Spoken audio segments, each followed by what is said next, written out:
Student, आज हम कक्षा 9वीं के हिंदी के काव्य खंड के पाठ 9 रैदास के पद पढ़ेंगे।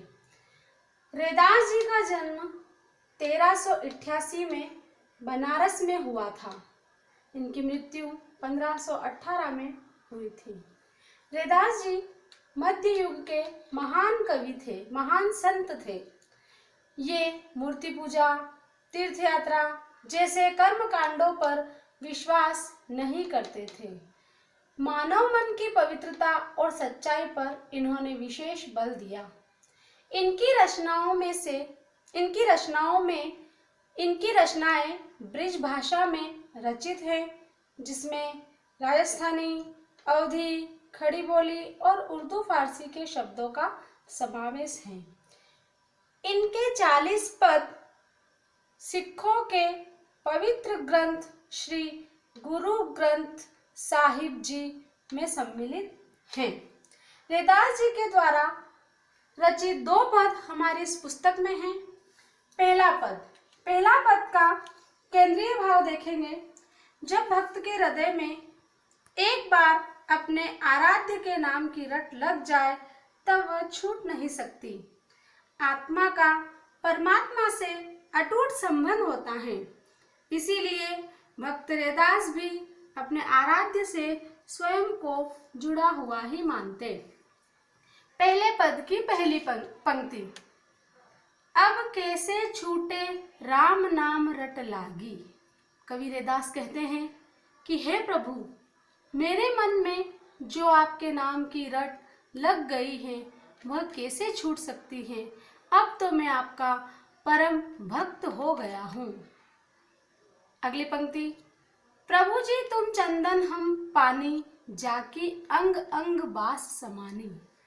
रैदास जी कहते हैं, हे प्रभु, चंदन के संपर्क में रहने से पानी में उसकी सुगंध फैल जाती है।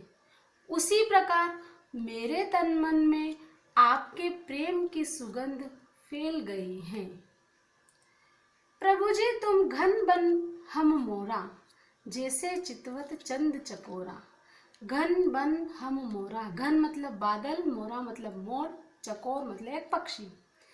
जैसे बरसात में घुमड़ते बादलों को देखकर मोर खुशी से नाचता है, उसी तरह मैं आपके दर्शन पाकर खुशी से प्रसन्न हो जाता हूँ। जिस प्रकार चकोर पक्षी सदा अपने प्रिय चंद्रमा की ओर उसके प्रेम को पाने के लिए ताकता रहता है, एक टक लगाए रखता है, उसी प्रकार मैं भी सदा आपका प्रेम पाने के लिए तरसता रहता हूँ। प्रभु जी तुम दीपक हम बाती, जाकी ज्योति बरे दिन राती। हे प्रभु, आप दीपक के समान हो और मैं दीपक की बाती के समान हूँ, जो सदा आपके प्रेम में जलता रहता हूँ। प्रभु जी तुम मोती हम धागा, जैसे सो नहीं मिलत सुहागा। हे प्रभु, आप मोती के समान पवित्र, उज्जवल और सुंदर हो। मैं उसमें पिरोया हुआ धागा हूँ। आपका और मेरा मिलन सोने और सुहागे के मिलन के समान पवित्र है। जैसे सुहागे के संपर्क में सोना खरा या शुद्ध हो जाता है, उसी तरह मैं आपके संपर्क से निर्मल हो जाता हूँ। प्रभु जी तुम स्वामी हम दासा, ऐसी भक्ति करे रे दासा। हे प्रभु, मैं आपकी ऐसी भक्ति करता हूँ जैसे एक सेवक अपने स्वामी की करता है। प्रभु, मैं तो आपका दास हूँ। बच्चों, इस पद में आए कठिन शब्दों के शब्दार्थ पुस्तक में देखकर याद करें और एक बार पुनः इन पदों का अर्थ स्वयं करिए। रैदास जी द्वारा रचित दूसरे पद में कवि कहते हैं, कवि ने इसमें अपने आराध्य को सर्वगुण संपन्न, सर्वशक्तिमान बताते हुए उनका गुणगान किया है। उन्होंने प्रभु को निडर, गरीबों का रखवाला, अछूतों का उद्धारक तथा नीच को भी ऊंचा बनाने वाला बताया है। ऐसी लाल तुझ बिनु कौनु करे। इसमें रैदास जी ने लाल स्वामी के लिए, लाल शब्द को स्वामी के लिए प्रयोग किया है। ऐसी लाल तुझ बिनु कौनु करे। हे प्रभु, हे स्वामी, अपने भक्त पर तुम्हारे बिना और कौन कृपा करता है। गरीब निवाजू गुसैया मेरा, माथे छत्रु धरे। गरीब निवाजू मतलब गरीब और दीन दुखियों पर दया करने वाला, गुसैया मतलब गोस्वामी, माथे मतलब सिर पर, छत्रु मतलब छत्र और धरे मतलब रखना। तुम गरीब तथा दीन दुखियों पर दया करने वाले ऐसे कृपालु हो जिसने मुझ जैसे अछूत और समाज में नीच माने जाने वाले व्यक्ति के माथे पर राजाओं जैसा छत्र रख दिया है। अर्थात मुझे इस समाज में राजाओं जैसा आपने सम्मान दिलवाया है। जाकी छोटी जगत कऊ लागे, ता पर तू ही डरे। रैदास जी कहते हैं, मैं वह अभागा हूँ, वह अछूत हूँ, वह नीच जाति का हूँ, जिसके छू लेने मात्र से दुनिया दूषित हो जाती है। मैं वह अभागा हूँ जिसके स्पर्श से दुनिया के लोग दूर रहते हैं, जिसके छू जाने से लोगों को दोष लगता है। आपने, हे प्रभु, इस अछूत पर भी आप हमेशा दया करते रहे हो। नीच हूँ ऊंच करे मेरा गोविंदु, काहे ते न डरे।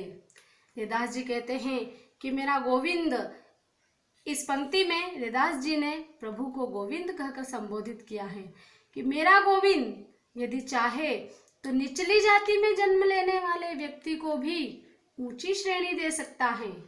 वह समाज में उन्हें सम्मान दिला सकता है। मेरे प्रभु को किसी का भय नहीं है, मेरे प्रभु किसी से डरते नहीं हैं।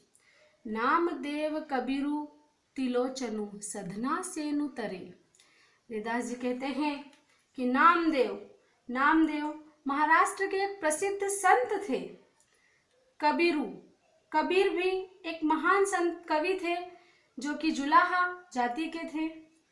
तिलोचनु ये एक प्रसिद्ध वैष्णव आचार्य थे। सधना ये एक उच्च कोटि के संत थे। सेनु ये रामानंद के समकालीन संत थे। रैदास जी कहते हैं, हे प्रभु, आपकी दया से नामदेव, कबीर जैसा जुलाहा, त्रिलोचन जैसा सामान्य, सधना जैसा कसाई और सेन जैसा नाई इस संसार में तर गए हैं। अर्थात प्रभु आपकी कृपा से इन लोगों को ज्ञान प्राप्त हुआ है। नीची जाति में जन्म लेने के बावजूद भी इन लोगों को ज्ञान प्राप्त हुआ है और संसार में इनकी प्रसिद्धि हुई है। ये सब आपकी ही कृपा है। कही रविदासु सुनहु रे संतहु, हरि जीव ते सभे सरे। रैदास जी कहते हैं कि हे संत जनों सुनो, ईश्वर सब कुछ करने में समर्थ है। ये कुछ भी कर सकते हैं। ईश्वर के हाथों में ही सब कुछ है। बच्चों, इस पद में आए कठिन शब्दों के शब्दार्थ को आपको याद करना है और पुनः इन पदों को पढ़कर एक बार फिर भावार्थ करना है। कॉपी से संबंधित जानकारी मैं आपको दे देती हूँ कि आपको 2 कॉपियां बनानी हैं, जिसमें से पहली कॉपी में आपको स्पर्श तथा संचयन दोनों पुस्तकों के पाठ आपको लिखने रहेंगे तथा दूसरी कॉपी में लेखन भाग एवं व्याकरण लिखेंगे। इस प्रकार आपको 2 कॉपी बनानी है। धन्यवाद।